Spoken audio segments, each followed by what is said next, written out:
ಜೀವನ ಸಾಗುತ್ತಿರುವಾಗ ನನ್ನ ಬಲದಿಂದಲ್ಲ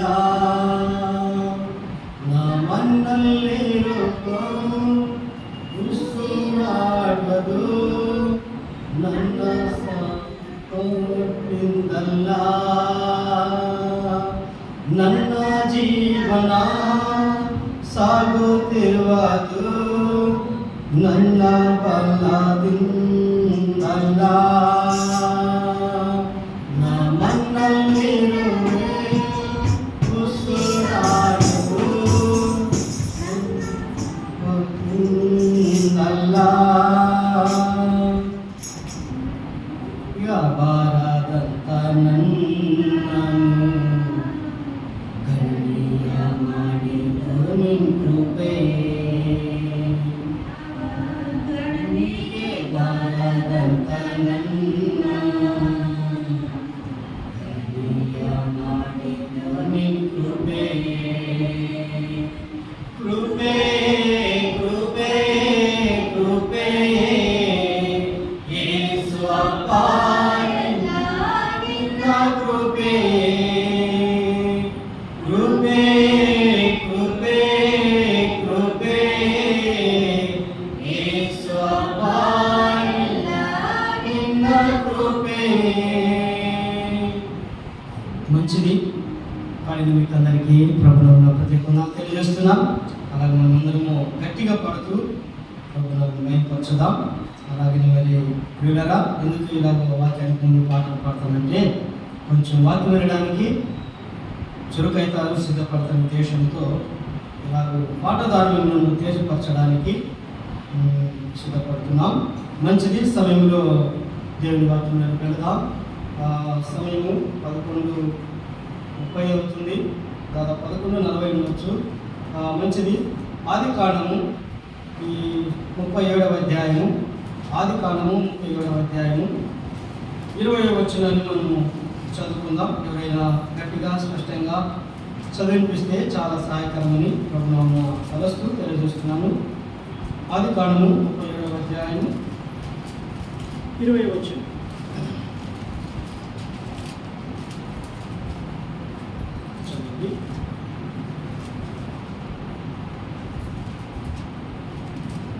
వీని చంపి ఇక్కడనున్న ఒక గుంటలో పారవేసి దుష్టమృగము వీని తిరిగివేసినని చెప్పుదును. అప్పుడు వీని కలలేమగును చూదుము రండని ఒకరితో ఒకరు మాట్లాడుకోండి. మరొకసారి చదువునయా. వీని చంపి ఇక్కడనున్న ఒక గుంటలో పారవేసి దుష్టమృగము వీని తిరిగివేసినని చెప్పుదును. అప్పుడు వీని కలలేమగును చూదుము రండని ఒకరితో ఒకరు మాట్లాడుకోండి. దయచేసి మనందరము ఆ వచనాన్ని గట్టిగా చదువుకుందాం. వీరిని చంపి ఇక్కడున్న ఒక గుంటలో పారవేసి దుష్టమృగము వీని తినివేసినని చెప్పుదము. అప్పుడు వీరి కలలేమగును చూతము రండని ఒకరితో ఒకరు మాట్లాడుకునేది. దేవుడు తన వాక్యాన్ని దీవించిన గాక. దేవుడు మనతో మాట్లాడులాగున చిన్న ప్రార్థన చేసుకుందాం. ప్రభువా, పరిశుద్ధుడా, జీవాధిపతి నీకు స్తోత్రాలు. ఇంతవరకు ఆరాధనలు సర్వభూతలమంతా వ్యాపించిన దేవుని, పరమందున్న దేవుని నేను జ్ఞాపకం చేసుకుంటూ మా కొరకు దీనుడైన దేవుని, రిక్తుడైన దేవుని, శివ మరణం పొందినంతగా మా కొరకు విధేయత చూపిన దేవుని, మా కొరకు రక్తం దార్చిన దేవుని, మా కొరకు ప్రాణం పెట్టి తిరిగి లేచిన దేవుని నేను జ్ఞాపకం చేసుకుంటూ నేను స్తుతించి నిన్ను గణపరచగలిగా. అయితే రెండో కొడుకులో మీ యొక్క వాక్యపక్షంగా మేము నిలిచినగా మీరే మాతో మాట్లాడండి. నిలిచిన నేను ఎందుకు పనికిరాని వాడను, అటువాడను.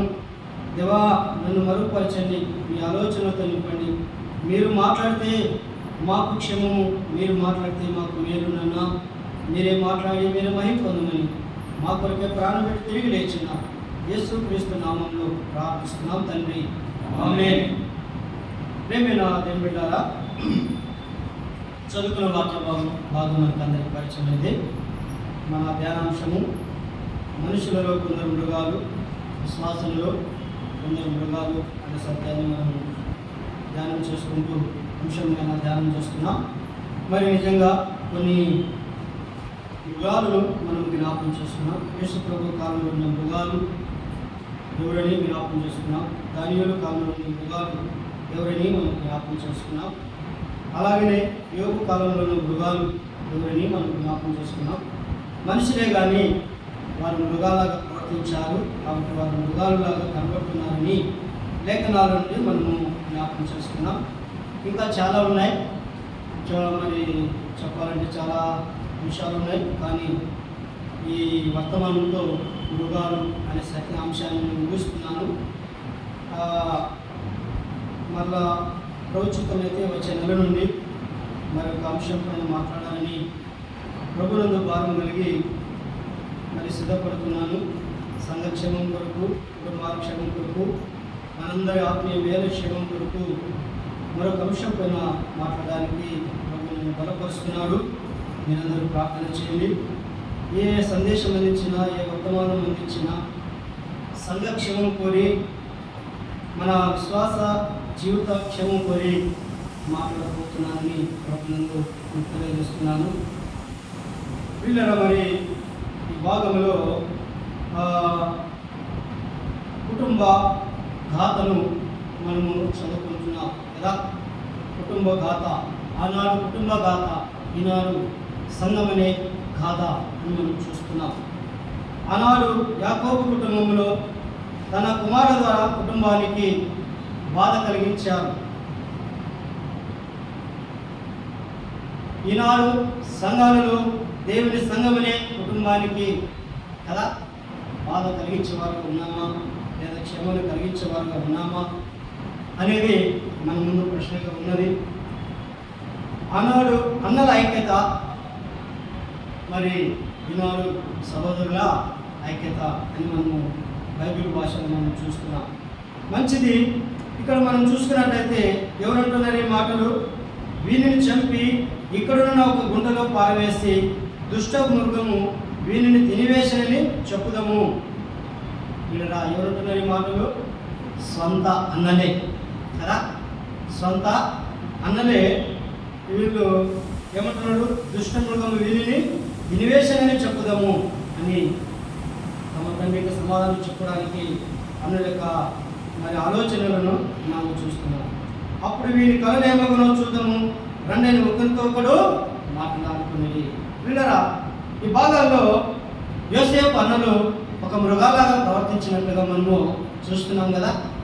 నిజంగా వారి సహోదరులే అన్నలే కానీ తన సొంత తమ్ముడి పైన ఎంతో కుట్రగలిగి, ఎంతో మరి ఈర్ష్యగలిగి ఏమంటున్నారు? వీని యొక్క గుండెలో ఇది మంచి ఆలోచన చెప్పండి. అన్నలే కదా, సహోదరులే కదా, ఇది మంచి ఆలోచన. అక్కడ మనం చూస్తున్న వారి ఆలోచన ఏమైందంటే చివరకు యోసేపు నమ్మివేసినట్లుగా మనం చూస్తున్నాం. 20 వెండి తులములకు అతను నమ్మినట్లుగా, మనము 20 నాణ్యములకు అమ్మినట్లుగా మనం అక్కడ భాగాల్లో మనము చూస్తున్నాం.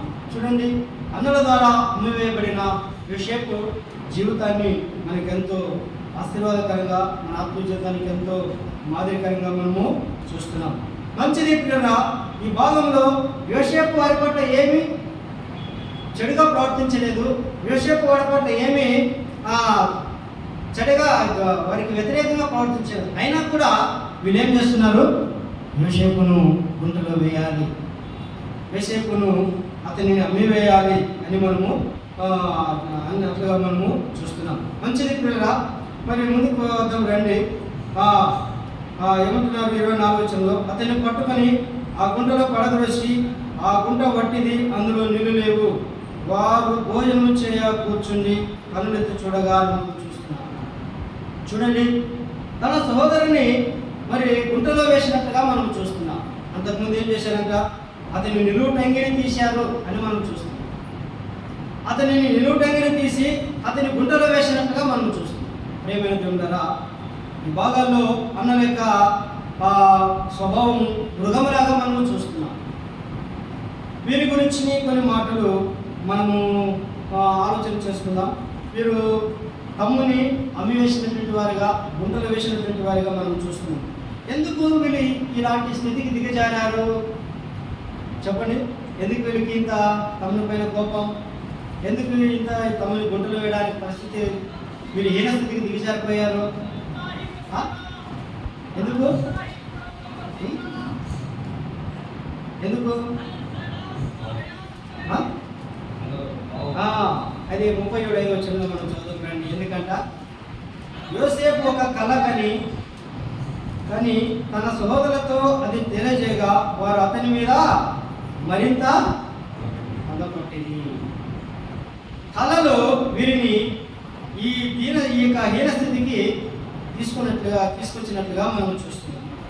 యోసేపు వచ్చిన కళలు తన అన్నలతో తన తండ్రి గారితో తెలియజేసినప్పుడు యోసేపు తండ్రి పగబట్టలేదు, తండ్రి కోప్పలేదు, కానీ యోసేపు అన్నలు అతని మీద అసూయపడిరి అని కూడా కింద భాగంలో మనం చూస్తున్నాం. వీళ్ళరా వీరిని గురించి మనము కొంచెము ఆలోచించినట్లయితే వీరు ఇతరుల యొక్క మేలును క్షేమను చూసి ఓర్వలేని వారుగా మనం చూస్తున్నాం. మొదటి భాగంలో వీరు ఇతరుల క్షేమాన్ని చూసి సహించలేని వారు. అన్నలే కానీ సహోదరులే కానీ తన తమ్ముని యొక్క క్షేమాన్ని చూసి మేలును చూసి సహించలేని వారుగా మనం చూస్తున్నాం. అంతేకాదు వీరు ఇతని యొక్క అభివృద్ధిని లేదా ఇతరుల యొక్క అభివృద్ధిని చూసి అసూయపడుతున్నటువంటి వారిగా మనం చూస్తున్నాం.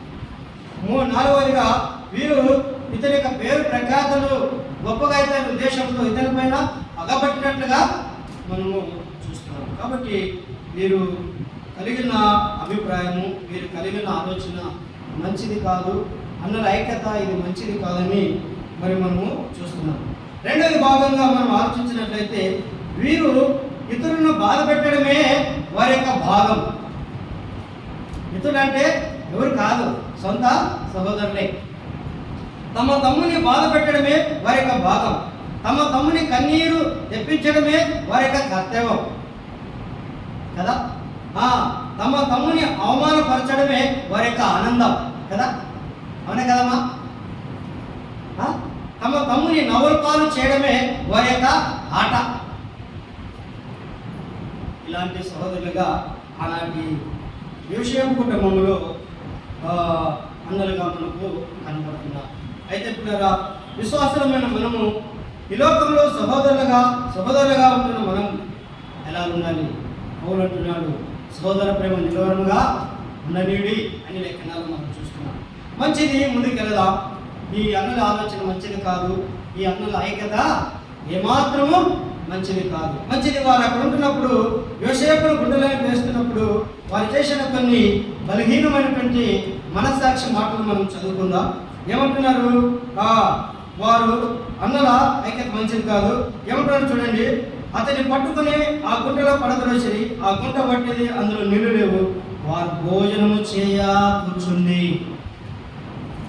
ఏం చేస్తున్నారు వీళ్ళు? అన్నలు ఏం చేస్తున్నారు? యోసేపునేమో వచ్చిన అన్నలారా బాగున్నారా, మీకోసం నేను ఏం తెచ్చాను, క్యారెట్ తెచ్చాను, బహుశా మీకోసం నేను నీళ్ళు తెచ్చాను అని వచ్చిండొచ్చు యోసేపు. అసలు యోసేపు ఎందుకు వచ్చాడంటే అన్నల క్షేమ సమాచారాన్ని తెలుసుకుంటాను ఆయన అని తండ్రి చేత పంపబడ్డాడు. అయితే అన్నల సమాచారాన్ని క్షేమ సమాచారం తెలుసుకోవడానికి వస్తున్న యోసేపును వీళ్ళేం చేశారు? పట్టుకొని గుంటలో వేశారు. వీళ్ళరా దూరం ఉండగానే అతని పట్ల ఆలోచన కలిగినట్లుగా మనం చూస్తున్నాం. అయితే యోసేపును గుంటలో వేసినప్పుడు వీళ్ళేం చేస్తున్నారంటే గుంటలో వేసిన పక్కన భోజనాన్ని కూర్చున్నారు. వీళ్ళరా వీరి యొక్క మనసాక్షి ఎంత బలహీనమైనది ఒకసారి ఆలోచించారు. మన ఇంట్లో ఎవరైనా బాధపడుతుంటే మనం ఏం చేస్తాం? భోజనం చేస్తామా? పిల్లవాడు జ్వరంతో బాధపడుతుంటే, దగ్గుతో బాధపడుతుంటే మనం భోజనం చేస్తామా? అయ్యో పిల్లవాడికి 3 రోజుల నుండి జ్వరం వచ్చింది, ఎలా భోజనం చేసేదని మనము వచ్చాము. అయితే వీళ్ళకి అన్నలకి ఏమైంది చూడండి. యోసేపును గుండెలో వేశారు, వీళ్ళ భోజనానికి కూర్చున్నట్లుగా మనం చూస్తాం. వీరి మనస్సాక్షి అంతా మరి మృగం లాంటిదో ఒకసారి మనం ఆలోచించాలి.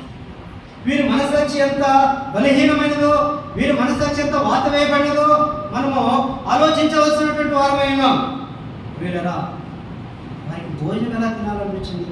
ఒకవేళ భోజనాన్ని కూర్చున్నారు అనుకుందాం, ఆ గుంటలో నుండి ఏం ఆకులు అనిపిస్తాయి చెప్పండి? చెప్పండమ్మా.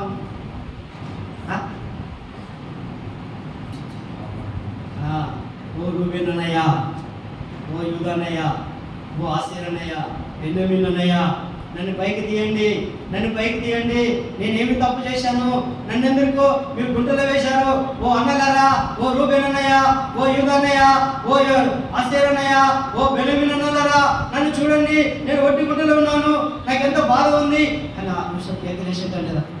చెప్పడమ్మా ఉన్నారా?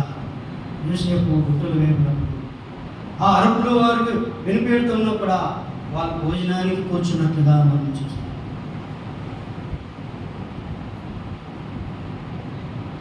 అంటే తమ యొక్క బాధపడుతున్నప్పుడు కూడా, తమ్ముడు కన్నీరు తీసి కేకలేస్తున్నా కూడా తమ యొక్క అరుపులు వారు లెక్క చేయకుండా, తమ యొక్క బాధను వారు అర్థం చేసుకోకుండా వాళ్ళు ఏం చేస్తున్నారు?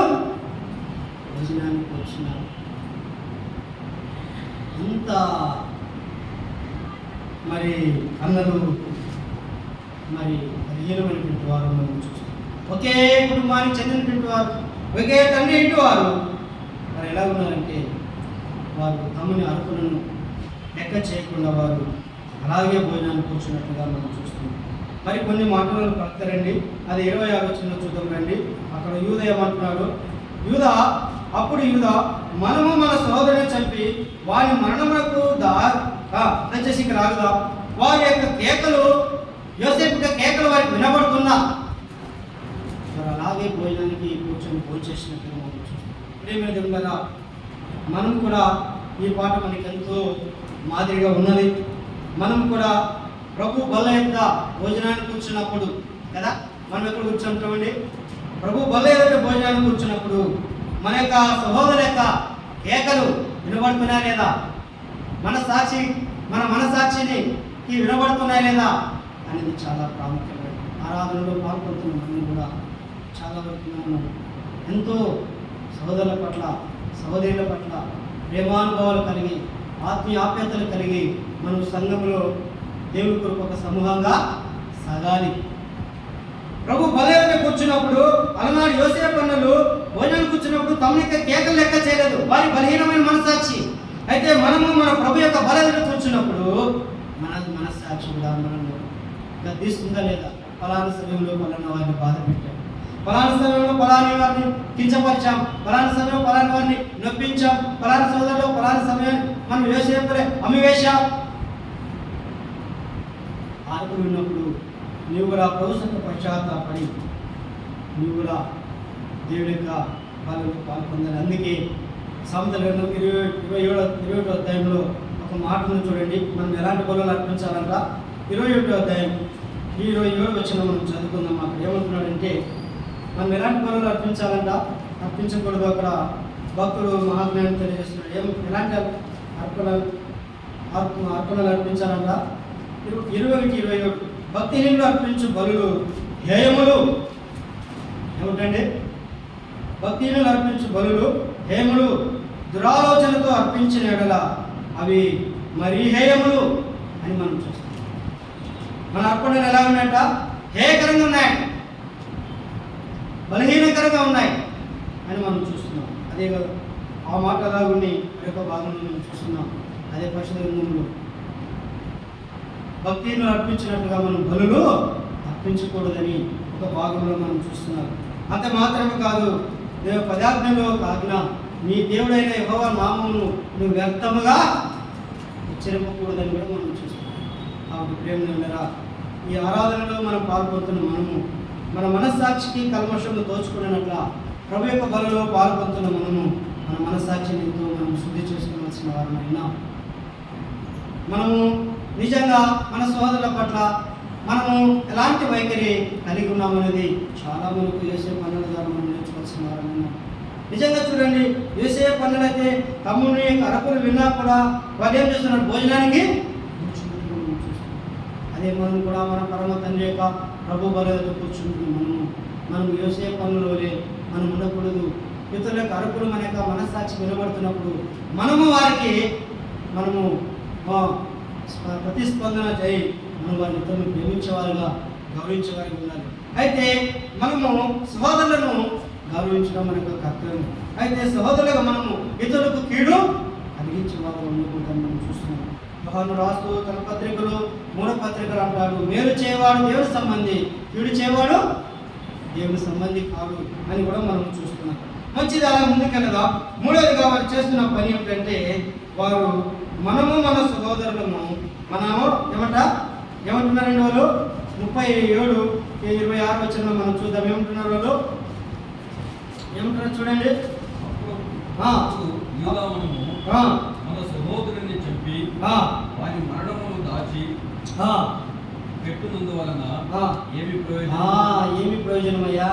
ఓ రుబెన్ అన్నయ్య గారు, ఓ ఆసిర్ అన్నయ్య గారు, బెనిమిన్ అన్నయ్య గారు, వారికి మనము అతనికి మరణము సంభవించినట్టుగా మనం తెలియజేయడానికి, దాచిపెట్టడానికి ఏమి ప్రయోజనము? కింద ఒక మాట అంటారు చూడండి 27లో. ఏమంటున్నాడు? ఇస్మాయిలులకు వారిని అమ్మివేయడం రండి. సంబంధి కాదా? ఇప్పుడు వాళ్ళ ప్రశ్న, వాడు మన సహోదరుడు, ఇతడు మనకు రక్త సంబంధి కాదా అని వారు మనము అంటున్నట్లుగా చూస్తున్నాం. ప్రియమైన దేవులారా, నిజంగా ఈ భాగాల్లో వాళ్ళు ఏమంటున్నారు అన్నలు? అతడు మన సహోదరుడు, రెండవదిగా అతడు మన రక్త సంబంధి.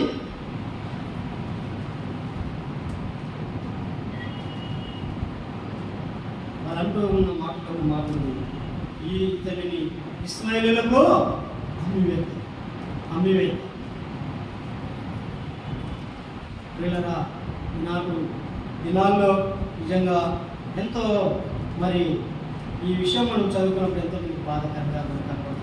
నిజంగా వీళ్ళు అన్నలే కానీ తన తమ్ముడి పైన క్రూరంగా దుష్ట మృగములాగా ప్రవర్తించారు. వీళ్ళు అంటున్న మాట ఏమంటున్నారంటే, ఇతడు మన సహోదరుడు, వీళ్ళని చంపి వారి మరణమును దాచిపెట్టిన వల్ల ఏమే ప్రయోజనము? మన సహోదరుడు మన రక్త సంబంధి. కానీ వీరు చేసే క్రియలు ఎంతో బాధాకరంగా ఉన్నట్లుగా మనం చూస్తాం. వీరుగా యోసేపు యొక్క అన్నలు శరీర సంబంధులు, మనము ఏ సంబంధులు అండి? అక్కడ మాట అంటాడు, మన సహోదరుడు మన రక్త సంబంధి. మనం ఎవరు సంబంధులండి? చెప్పాలి, ఎవరు సంబంధులు? మనము క్రీస్తు యేసు సంబంధులము. మనము క్రీస్తు యేసు ద్వారా ఏ సంబంధం అయ్యాము? ఆయన రక్తములో కడగబడిన సంబంధులము. మనమందరము ఆయన రక్తం చేత కడగబడిన సంబంధులం. మనం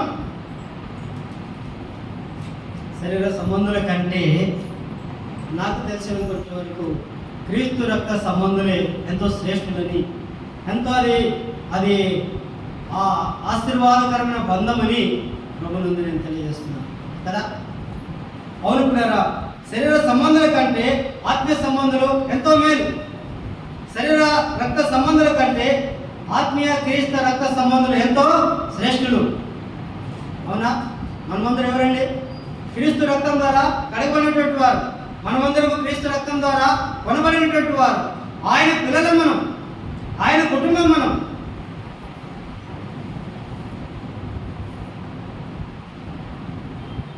ఆయన రక్తంలో కడగబడిన ఆయన ప్రజలము, ఆయన రక్తం ద్వారా కొనబడిన ఆయన ప్రజలము కదా.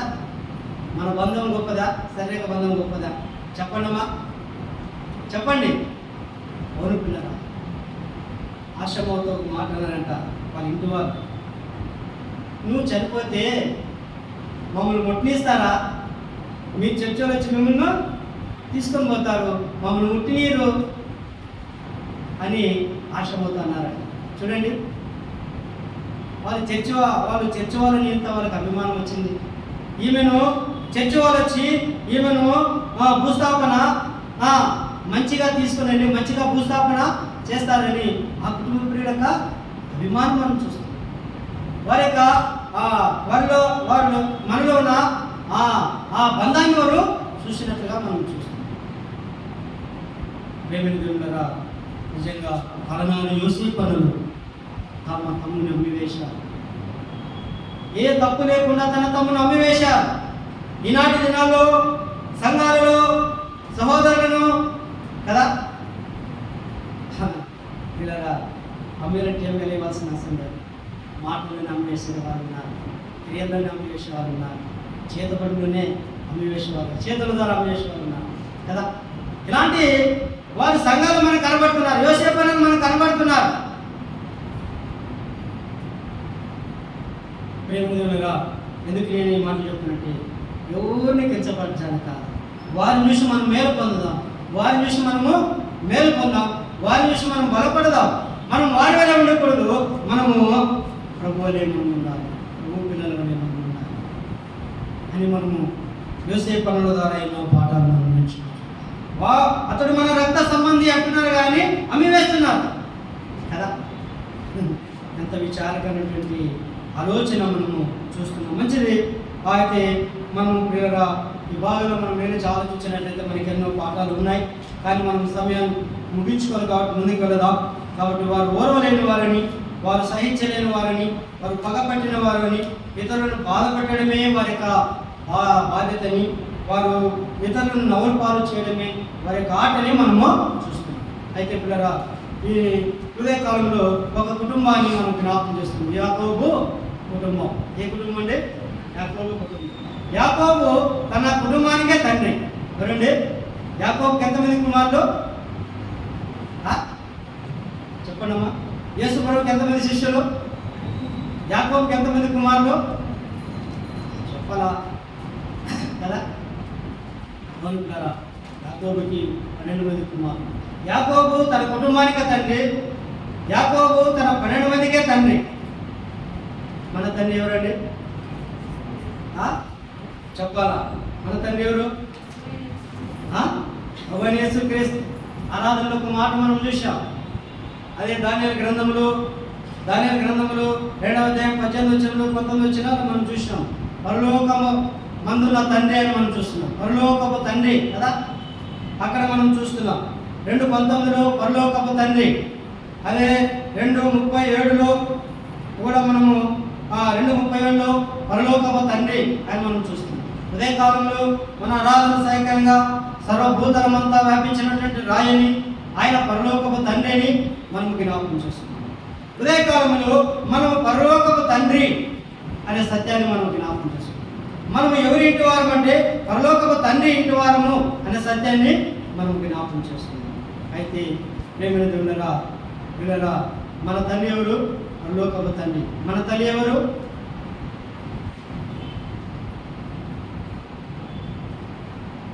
తల్లి ఎవరండి?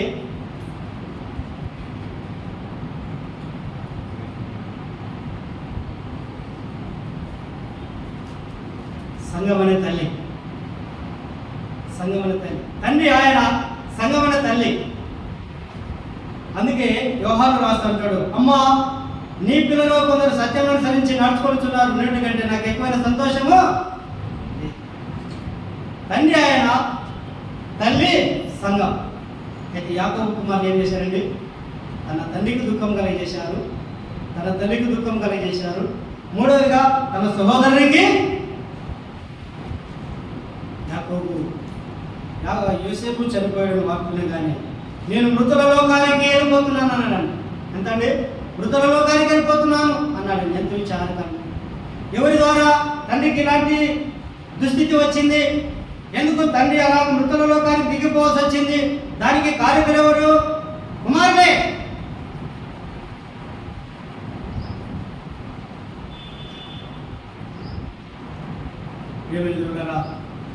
నిజంగా సంఘమనే తల్లికి, ఆత్మ తండ్రికి మనం దుఃఖము అనుజీవారిగా యోసేపు అన్నలాగా మనం ఉండకూడదు. యోసేపు అన్నలాగా మనం ఉండకూడదు. చూడండి లేఖనాలు మనం చూద్దాం. ఆ కుమారు గురించి మహాజ్ఞాని, ఆ మహాజ్ఞానాన్ని కన్నా సొలొమోను, జ్ఞాని అంటే సొలొమోను రాస్తే ఏమంటాడంటే తన తండ్రిని తల్లిని గురించి, ఆ కుమారులు ఎలాగో తమ తండ్రిని తల్లిని సంతోషపరుస్తారో ఒక మాట మనం చదువుకుందాం. సామెతలు 10:1 మనం చదువుకుందామండి. కొన్ని వచనాలు మనం చదువుకొని ముందుకు వెళదాం. సామెతలు 10:1 జ్ఞానం గల కుమారుడు తండ్రిని సంతోషపరచును, బుద్ధి లేని కుమారుడు తన తల్లికి. ఇక్కడ మనము ఆలోచించినట్లయితే ఎవరంటండి? జ్ఞానం గల కుమారుడు తన తండ్రిని సంతోషపరుస్తారంట, బుద్ధి లేని కుమారుడు బుద్ధి లేని కుమారుడు అందులేక మరి మనం చూసినట్లయితే వారు బుద్ధి లేని కుమారుగా, జ్ఞానం లేని కుమారుగా మనం చూస్తున్నాం. తమ తండ్రికి దుఃఖం, తమ తల్లికి దుఃఖం కలిగించేవారుగా మనం చూస్తున్నాం. అలాగే మనము 10:23 కూడా మనం చదువుకుందాం. వారు ఎలా కనబడుతున్నారంటే, ఎలా కనబడుతున్నారు చదవండి. 23లో చెడు పనులు చేయట బుద్ధిహీనునికి ఆటగా ఏంటండి, ఏంటంట చెప్పాలా? చెడు పనులు చేయట ఎవరికి ఆటంట? బుద్ధిహీనుడు. అంటే ఏసే పనులు ఆ కాట ఏమిటి? తమ్మునితో ఆట ఆడుకోవడం, తమ్ముని గుంతులో వేయడం, మళ్ళీ పైకెత్తేయడం, ఆట ఆడుకోవడం, తమ్ముని అమ్మి వేయడం, ఆట ఆడుకోవడం బుద్ధిహీనుడు ఆట. తమ్ముని పైన ప్రేమ లేదు, తమ్ముని పైన అభిమానం లేదు, తమ్ముని పైన దయ లేదు, ఆట ఆడుకుంటున్నారు తమ్మునితో అన్నారు. కాబట్టి బుద్ధిహీనులకు ఆటగా ఉన్నది అని మనం చూస్తున్నాం. చెడు పనులు చేయక ఏసేపు యొక్క అన్నలక పనులు మంచివా కాదు కదా, మంచివి కాదు కదా, చెడు పనులు చేసినట్టుగా మనం చూస్తున్నాం. అలాగే ముందుకెళ్దాం రండి. అదే సామెతల గ్రంథం 17:25 చూడండి. 17:25 ఏమంటున్నాడు? అప్పుడు కూడా ఏమంటున్నాడు?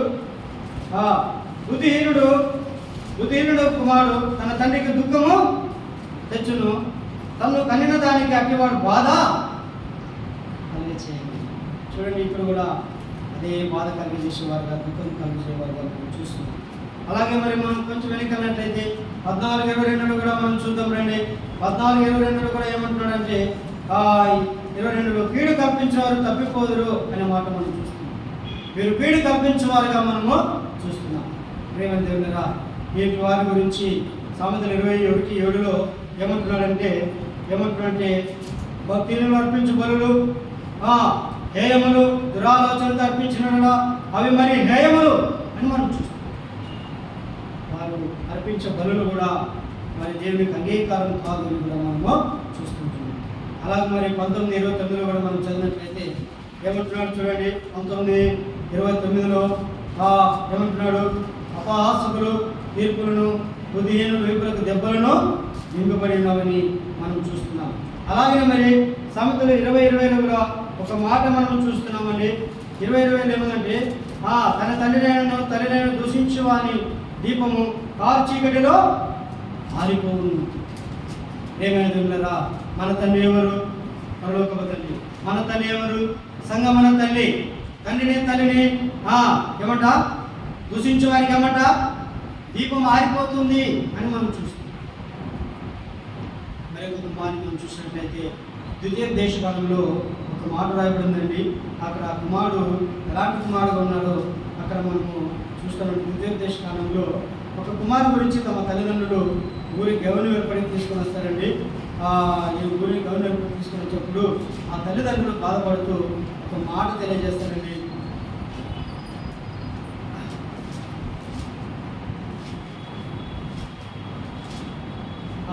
ద్వితీయోపదేశకాండము 21వ అధ్యాయము 18వ వచనం చూడండి. ఒకని కుమారుడు మండివాడి తిరుగుబడి తండ్రి మాట కానీ తల్లి మాట కానీ వినకయుండి వారు అతన్ని శిక్షించిన తర్వాత అతడు వారికి విధేయుడు కాకపోయినడలా అతడు అతని పట్టుకొని ఊరి గౌని యొక్క కూర్చున్న పెద్దల యొద్దకు తీసుకుని వచ్చి మా కుమారుడిని వీడు మండివాడై తిరగబడి ఉన్నాడు. మా మాట వినక తిండిపోతును త్రాగబోతును ఆయనని ఊరి పెద్దలతో చెప్పవలను. అప్పుడు ఊరి ప్రజలందరూ రాళ్లతో అతని చావా. ఆనాటి కార్మిక శిక్ష, ధర్మశాస్త్ర కార్మిక శిక్షగా మనం చూస్తున్నాం. ఇక్కడ మనం చూస్తున్నాము మొండి కుమారుడు అని మనం చూస్తున్నాం. కుటుంబంలో మొండి కుమారుడు, ఎవరు చెప్పిన వినైన కుమారుడు, తండ్రి చెప్పిన మాట వినైన కుమారుడు, తల్లి చెప్పిన మాట వినైన కుమారుడు, ఇతడు మొండి కుమారుడు అని మనం చూస్తున్నాం. ప్రేమైన దేవుని సంఘంలో ఉన్న పరమ తండ్రి యొక్క పిల్లలమైన మనము, సంఘమనే తల్లి యొక్క పిల్లలమైన మనము ఎలాంటి పిల్లలుగా ఉండాలి? మొండి పిల్లలుగా ఉండాలా? అమ్మా కాదు. మన తండ్రికి మనం ప్రేమైన పిల్లలుగా మనం ఉండాలి అనే సత్యాన్ని మనం చూస్తున్నాం. కాబట్టి పిల్లలుగా మనము ప్రేమైన పిల్లలుగా మనం ప్రభువుకు ఉండాలి. ప్రభు ఇష్టపడే పిల్లలుగా మనం ఉండాలి.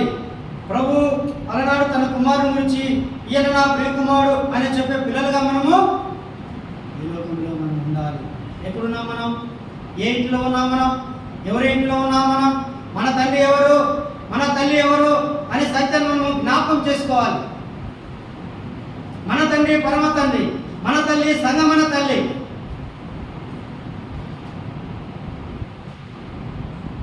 పిల్లగా మనము ఆ తండ్రి ఇంటిలో ఉండగా మనము ఆయన పిల్లలుగా మనము ఆయన బల్లగట్ట ఒలివ మొక్కల వలె ఉండాలి.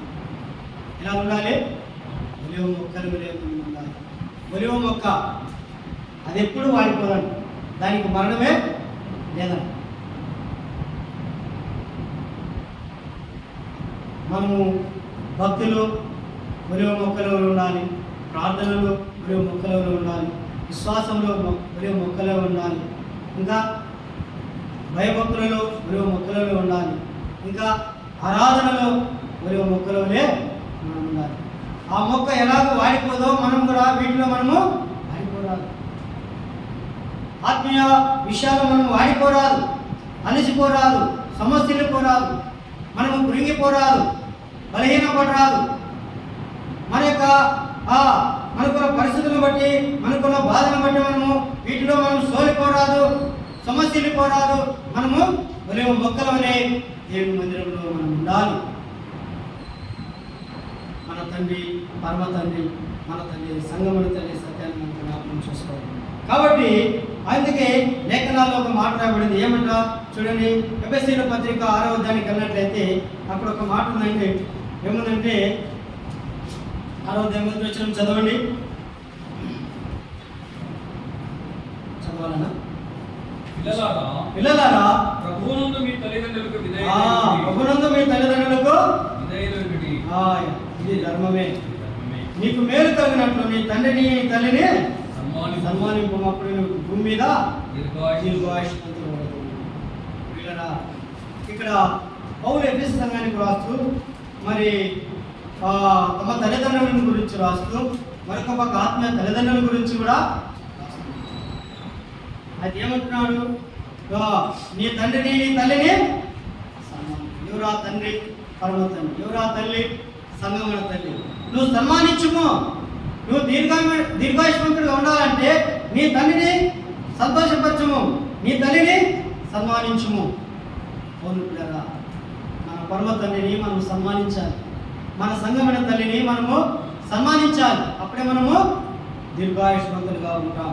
కాబట్టి మనం ఈ లోకంలో ఎవరెవరినో సంతోషపరుస్తాం కదా, మన బంధువులు మనం సంతోషపరుస్తాం, మన తోబుట్టు వారిని మనం సంతోషపరుస్తాం, ఇంకా మన ఇరుపొరు వారిని మనం సంతోషపరుస్తాం, మన స్నేహితులను మనం సంతోషపరుస్తాం. లేదంటే మంచిదే. అయితే మన పరమ తండ్రిని, మన సంగమైన తల్లిని మనము సంతోషపరిచే వారుగా ఉండాలి. కాబట్టి మన తల్లిని మనం సంతోషపరచాలంటే, మన తల్లిని మనం సంతోషపరచాలంటే సంఘాన్ని మనం ప్రేమించే వారుగా మనము ఉండాలి. తెలుసునేమా, నిన్ను ప్రేమించే వాళ్ళు అద్దెలుదురు అని కూడా మనం చూస్తున్నాం కదా. అవునురా, మనం ప్రేమించేవారుగా ఉండాలి అని మనం చూస్తున్నాం. కాబట్టి ఈ లోకంలో మనము మన పరమ తల్లిని సన్మానించేవారుగా, మన సంగమైన తల్లిని ప్రేమించేవారుగా మనము ఉండాలి అని మనం చూస్తున్నాం. మంచిది. అయితే ఆ పరమ తండ్రి ఎందుకు మనల్ని ఇంతగా ప్రేమిస్తున్నాడంటే మనం కూడా ఆయన ఇంటిలో ఉండాలని, మనం కూడా ఆయన పోలి ఉండాలని ఆ దేవాది దేవుడు మనల్ని ప్రేమించాడు. ఆ పరమ తండ్రి మనల్ని ప్రేమించి మన కొరకు లోకానికి ఎలా వచ్చాడు? ఒక మానవుడుగా వచ్చాడమ్మా. తండ్రి యొక్క ప్రేమ ఎంత గొప్పదో ఒక్కసారి ఆలోచించేద్దాం. నా దేవా నన్నెందుకు చేవిడిచిమని 4వ మాట సిలువలో పలికినట్లుగా, కుమారుడైన క్రీస్తు పలికినట్లుగా మనం చూస్తున్నాం. ఎవరి కోసమైనా తన కుమారుని చేవిడిచాడమ్మా? మన కోసమే. ఎవరి కోసమైనా తన కుమారుని బలి చేయడానికి పంపించాడు? మన కోసమే బలి చేయడానికి పంపించాడు. ఎవరి కోసమైనా రక్తము కార్చాడు? మన కోసమే రక్తము కార్చాడు. ఎవరు మనం మునుపు యేసే పన్న లాంటి వారమే. మనం మునుపు యేసే పన్న లాంటి స్వభావం కలిగినటువంటి వారమే. మనం మునుపు యేసేపు అన్నలాంటి అసూయ పగలతో నిండినటువంటి వారమే. అందుకే ఆయన ప్రేమించి మన కొరకు ఆయన కలవరసలలో పడి రక్తం వాచి ప్రాణం పెట్టి ఆయన ఎందుకు విశ్వాసం ఇచ్చగా ఆయన పిల్లలుగా మనం చేసుకున్నాం. పౌలు కొరింథీ సంఘానికి రాస్తుంటారు, మీరు మీ సొంత కాదు, మీరు విలువ పెట్టి అనబడిన వారు. మన వివరమా? ఎవరు మనము? సహోదరులము కానీ ఎవరు మనము? తండ్రి చేత కొనబడినటువంటి వారు, క్రీస్తు రక్తంలో కడగబడినటువంటి వారము, కొనబడినటువంటి వారం. మనం విలువైన కుటుంబం మనం. కాబట్టి ఆయన పిల్లలమైన మనము ఆయన పోలి మనం ఉండాలి కదా. అవునా, మీరు ప్రేరణ పిల్లల వలె ఆయనను పోలి నడుచుకోలేని పౌరు రాస్తుంది. కాబట్టి ఆయన పిల్లలమైన మనము ఆయన పోలి నడవాలి. మన తల్లిదండ్రులు మనం సన్మానించేవారుగా ఉండాలి. పరమ తండ్రిని, సంగమైన తల్లిని సన్మానించేవారుగా మనం ఉండాలి. మంచిది, ముందుకెళ్దాం రండి. అయితే పిల్లరా, ఇక్కడ మనము కీర్తనల గ్రంథాలకు వెళ్ళినట్లయితే ఇక్కడ మనం చూద్దాము ఏమంటున్నాడు. 103వ కీర్తన, మన తండ్రి ఎలాంటి వాడో మనం జ్ఞాపకం చేసుకుందాం. మన తండ్రి ఎలాంటి మనకు ఉంటాడో, ఎలా ఉంటాడో మనం జ్ఞాపకం చేస్తాం. కీర్తన 103:11 చదవండి. 103:11 చదువుకుందాం. భూమి కంటే ఆకాశం ఎంత ఉన్నతంగా ఉన్నదో, ఆయన భయభక్తులు గల వారి యెడల ఆయన కృప అంత అధికంగా ఉన్నది. ఆయన ఎలాంటి వాడంట? భూమి కంటే ఆకాశం ఎంత ఉన్నతంగా ఉన్నదో, ఆయన భయభక్తుల వారి యెడల ఆయన కృప అంత అధికంగా, ఆయన అంతగా మన పట్ల కృప కలిగి ఉన్నట్లుగా మనం చూస్తాం. అలాగే 46వ కీర్తనకి వెళదాం రండి. మన తండ్రి మన పట్ల ఎంతో కృప గలవాడుగా మనం చూస్తున్నాం. భూమి కంటే ఆకాశం ఎంత ఉన్నతంగా ఉన్నదో అంత ఎత్తుగా మన పట్ల ఆయన కృప కలిగిన వాడు ఉన్నట్లుగా మనం చూస్తున్నాం. అలాగే మనం పరమ తండ్రి మనడని ఎలాగున్నాడో 46వ కీర్తన మనం చదువుకుందామండి. ఏమంటున్నాడు? మొదటి వచనం, 46 మొదటి వచనం. దేవుడు మనకు ఆశ్రయమును దుర్గమైనాడు, ఆపత్కాలంలో ఆయన నమ్మకదగిన సహాయం. దేవుడు ఎలా ఉన్నాడంటే మనకి ఎలా ఉన్నాడంటే ఆయన మన తండ్రి ఎలా ఉన్నాడు? మనకు ఆశ్రయముగా ఉన్నాడు. రెండోదిగా ఆయన దుర్గంగా ఉన్నాడు. మూడోదిగా ఆయన ఆపత్కాలంలో ఆయన నమ్మకదగిన సహాయకుడిగా ఉన్నాడు. చూడండి, మన తండ్రి ఎంత గొప్పవాడు ఒక్కసారి ఆలోచించండి. మన తండ్రి ఎంత శ్రేష్ఠుడో ఒక్కసారి మనం ఆలోచించేద్దాం. యోసేపు పని లెక్క కుట్ర ఎంత బలహీనమైనదో ఒక్కసారి మనం ఆలోచించాలి. సొంత సహోదరుని అమ్మివేసినాను, సొంత సహోదరుని బాధ పెట్టినాను, తండ్రిని బాధ పెట్టిన కుమారుడు, తల్లిని బాధ పెట్టిన కుమారుడు, సహోదరిని బాధ పెట్టిన కుమారుడు, వారు మృగాల్లాగా ప్రవర్తించినట్టుగా మనము వారి స్వభావాన్ని మనం చూస్తాం. అయితే మనము పరమ తండ్రి పిల్లలము మనము అని జ్ఞాపకం చేసుకుంటాం. మన తండ్రి లాంటి వాడు, మన పట్ల అధికమైన కృప కలిగిన దేవుడని మనం చూస్తున్నాం. మన పట్ల ఆయన మనకు ఆశ్రయంగా ఉన్న దేవుడని, ఆయన మనకు దుర్గంగా ఉన్న దేవుడని, ఆయన మనల్ని ఆదుకునే దేవుడని మనం చూస్తాం. ఇంకా లేఖనాలు మనం చూసినట్లయితే, యెషయా గ్రంథంలో మనం చూసినట్లయితే, ఒకరి తండ్రి వారిని ఆదరించినప్పుడు నేను మిమ్మల్ని యెరూషలేములో నేను మిమ్మల్ని ఆదరించాను. ఆయన ఆదరించే దేవుడు, ఆదుకునే దేవుడు, ఆయన బలపరిచే దేవుడు. మన తండ్రి ఎంతో ఆకాశం కంటే ఎంత ఉన్నతుడో అంత ఉన్నతుడు అలాంటి దేవుడు మనకున్నాడు. అయితే మనం ఏంటిలో ఉన్నాం? ఏంటిలో ఉన్నాం? పరమ తండ్రి ఇంట్లో ఉన్నాం. మన తండ్రి పరమ తండ్రి, మన తల్లి సంగమన తల్లి, మనం ఆయన పిల్లలం. బాగా గుర్తించుకుందాం, బాగా మనం గుర్తించుకుందాం. మనం ఆసామాసిగా జీవించడానికి వీలు లేదు అనే భాగాన్ని మనం జ్ఞాపకం చేస్తాం. లోకస్తుల వలె మనం జీవించడానికి వీలు లేదు, లోకస్తుల వలె మనం ప్రవర్తించడానికి వీలు లేదు అనేది మనం జ్ఞాపకం చేస్తాం. కాబట్టి యాకోబు కుమారులు తనకి దుఃఖం కలగజేశారు, తన తమ్మునికి దుఃఖం కలగజేశారు, తన ఇంటికి దుఃఖాన్ని తెచ్చిన వారుగా ఉన్నారు. అయితే అయితే మనము మన పరమ తండ్రి పిల్లల మనము సంఘమనే ఇంటికి దుఃఖము కలుగజేవారుగా ఉండాలి. బుద్ధిగల కుమారుడు తన తండ్రిని తల్లిని సంతోషపరచును అని చూస్తున్నాం. మనం ఏ విషయాల్లో మన తండ్రిని మనం ఆశపడుతున్నాం, బాధపడుతున్నాం. సంఘమైన తల్లిని మనం దుఃఖపెడుతున్నాం. సంఘమైన తల్లి ఏ విషయంలో మన పట్ల రోజు కన్నీరు గారుస్తుంది. ఆలోచన చేద్దాం. ఆలోచన కలిగి అనుకోగలిగి ఆత్మీయ జీవితాన్ని అనుసరించి మనం నడుద్దాం. ఆయన బలలో పాల్గొంటున్న మనము మరింత మెలుగు కలిగి మనము ప్రభు యొక్క బలలో పాల్గొందుదాం. కాబట్టి మన పరమ తండ్రి పిల్లలు మన సత్యం జ్ఞాపకం చేసుకుందాం. మంచిది మనం ముగించుకుందాం. మన తండ్రి ఎలాంటి వాడు? పరమ తండ్రి. మన తల్లి ఎవరు? సంగమన తల్లి. అయితే మనము ఆ తండ్రికి ఆ తల్లికి ఎలా ఉండాలి? సన్మానించేవారుగా మనం ఉండాలి, గౌరవించేవారుగా మనం ఉండాలి. మనము సంగమన తల్లిని మనం దుఃఖపెట్టేవారుగా ఉండకూడదని మనం చూస్తున్నాం. కాబట్టి ఈ లోకంలో మనం ఆయన పిల్లలుగా ఉన్న మనము ఆయన పిల్లలుగా మనం సాగాలి అనే సత్యాన్ని మనం జ్ఞాపకం చేసుకున్నాం. మంచిది. మత్తయి సువార్తకి వెళ్దాం రండి. మన తండ్రి ఇంకా ఎలాంటి వాడు అంటే అక్కడ మత్తయి భక్తుడు రాస్తున్నాడు. ఏమంటా 5వ అధ్యాయం చివరి వచనం మనం చదువుకుందాం. 5వ అధ్యాయం చివరి వచనం ఏమంటున్నాడంటే, మీ పరలోకపు తండ్రి పరిపూర్ణుడు కనుక మీరును పరిపూర్ణులుగా. ఎవరండి మన పరలోకపు తండ్రి? ఎలాంటి వాడు? పరలోకపు తండ్రి పరిపూర్ణుడు. ఆయన మాటలో పరిపూర్ణుడు, కార్యాల్లో పరిపూర్ణుడు, క్రియల్లో పరిపూర్ణుడు, ఆలోచనలో పరిపూర్ణుడు. ఆయన ప్రతి దానిలో పరిపూర్ణుడు. అయితే మనం ఎలాంటి వారమంట? మీరును పరిపూర్ణులుగా ఉండేవారు. మన పరిపూర్ణులమా? అయితే దేవాదేవుడు మన గురించి భాష మీరు తండ్రి ఎలాంటి పరిపూర్ణుడు, మీరు కూడా అలాగే పరిపూర్ణులుగా ఉంటారు. ఇందులో నిరీక్షణ ఉన్నది, ఇందులో మనకు ధైర్యం ఉన్నది, ఇందులో మనకు ఆదరణ ఉన్నది. మనం ఎప్పుడు పరిపూర్ణమవుతాం? శరీరంలో ఉన్నాం, పరిపూర్ణంలో కాము. ఒకరోజు ఆయన వస్తాడు. ఆయన వచ్చినప్పుడు మనం ఎత్తపడతాం, మహిమ దేహంతో ఎత్తపడతాం. ఆయన ఎలా ఉంటాడో మనం కూడా ఆయనలాగే ఉంటాం. అందుకే అన్నాడు మత్తయి భక్తుడు, మీ పరలోకపు తండ్రి పరిపూర్ణుడు, మీరును పరిపూర్ణులుగా ఉంటారు. కాబట్టి మన తండ్రి పరలోకపు తండ్రి అని చూస్తున్నాం. అయితే మన తండ్రి ఇంకా ఎలాంటి వాడంట? అక్కడ మనం 6వ అధ్యాయంలో మనం చూద్దాం రండి. 26వ వచనం మనం చదువుకుందాం.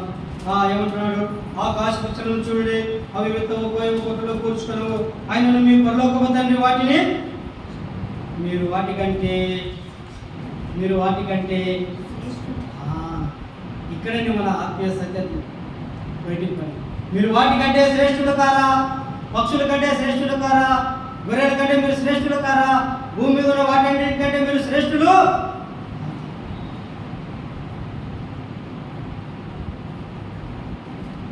అంటే ఇంకా ఏమంటున్నాడంటే, ఇంకా 27 వచ్చిన చూద్దాం. 31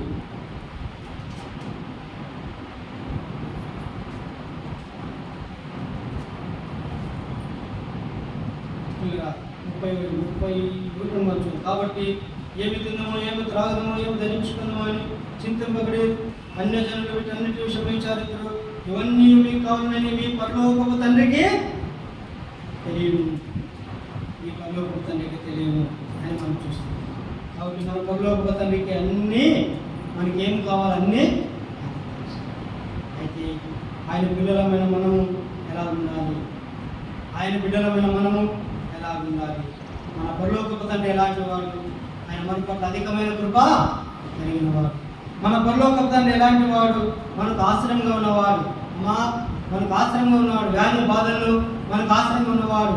మన కష్టాల్లో మనకు ఆయన ఆశ్రయంగా దుర్గంగా ఉన్నవాడు. ఆపత్ కాలంలో మనకు ఆయన నమ్మకం తగిన సహాయకుడు.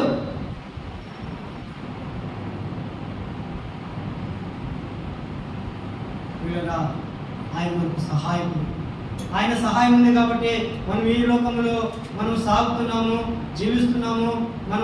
మనకు అన్ని సక్రమంగా దేవుడు సమకూర్చిస్తున్నారు. ఆయన సహకారం లేనిదే, ఆయన సహాయం లేనిదే మనకి ఏమీ కాదు, దొరకదు కూడా. కాబట్టి ఆయన మన పట్ల ఆదుకునేవాడుగా ఉన్నారు అని మనం చూస్తున్నాం. అంత మాత్రమే కాదు, ఆయన మనకు ఎలాంటి వాడంట, మన అక్కర్లన్నీ ఎరిగిన వాడు, మీ అక్కర్లు తీర్చే దేవుడు, మీ పరలోక తండ్రికి ఇవన్నీ తెలుస్తున్నాము మనం చూస్తున్నాం. కాబట్టి అలాంటి పిల్లలుగా మనము యాకోబు కుటుంబాన్ని జ్ఞాపకం చేసుకున్నాం. అయితే మన పరమ తండ్రి కుటుంబాన్ని మనం జ్ఞాపకం చేసుకున్నాం. యాకోబు కుటుంబంలో దుఃఖం ఉన్నది ఎవరి ద్వారా? తన కుమారుడు. మన పరమ తండ్రి కుటుంబంలో ఏముండాలి? దుఃఖం ఉండాలా? ఆనందం ఉండాలి, సంతోషం ఉండాలి, ఉత్సాహం ఉండాలి, ఆదరణ ఉండాలి. అయితే మన తండ్రి ఎలాంటి వాడు?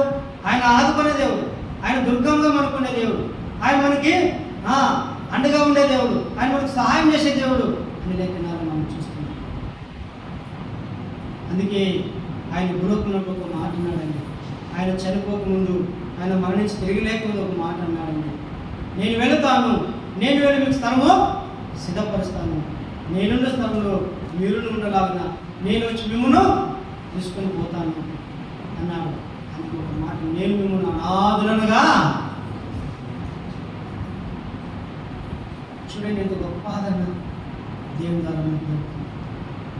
పిల్లరా, ఈ లోకంలో తల్లిదండ్రులు, తల్లి తండ్రి మనల్ని ఆదరించవచ్చు, తల్లి తండ్రి మనల్ని ఓదార్చవచ్చు, మంచిది. అయితే పరమ తండ్రి అంతకాలమైనగా మనల్ని ఆదరిస్తాడు. అయితే ఆయన సంఘమైన తల్లి అంతకాలమైనగా ఎంతగానో మనల్ని ఓదార్చుతుంది, సేద తీరుస్తుంది.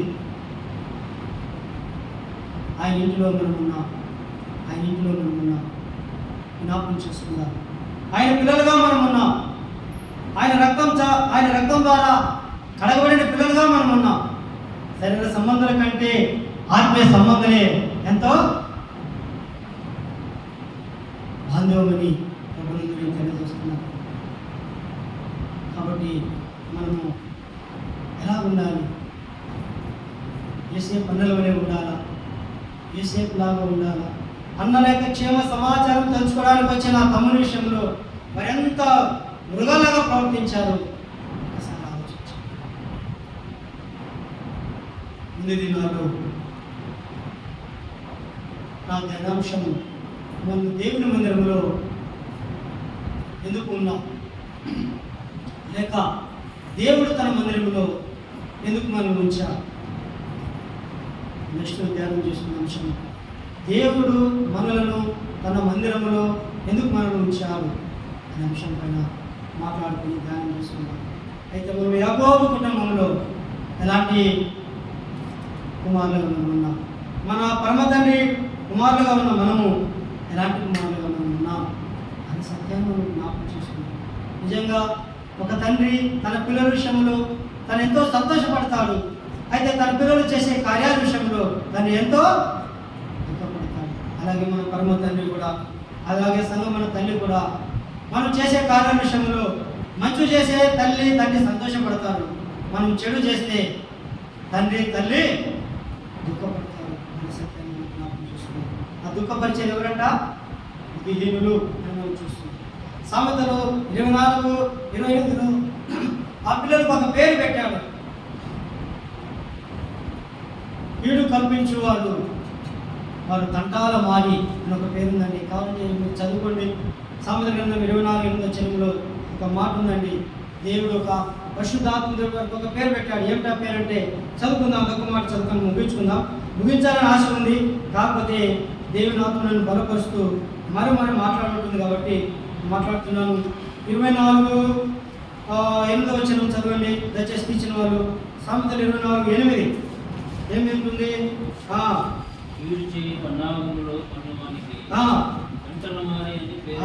కంటాల మారి. ఏ పేరమ్మా? కంటాల మారి. ఏ పేరంట? కంటాల మారి. కంటాల మారి అవసరమా మనకి పేరు? పౌలు తిమోతిలో కొండేగాడని ఉందండి, చిచ్చు పెట్టువాలని ఉందండి కదా. ఎంత పేరండి! పల్లెటూరులో అయితే చాలా హీనంగా మాట్లాడితే ఈ పేరు గురించి. సీట్లు ఉంటామేమో కానీ పల్లెటూరులో ఏమంటారు? కంటాల మారి. ఆ పేరు మనకు అవసరమా? ఎవరు పిల్లలు మనము?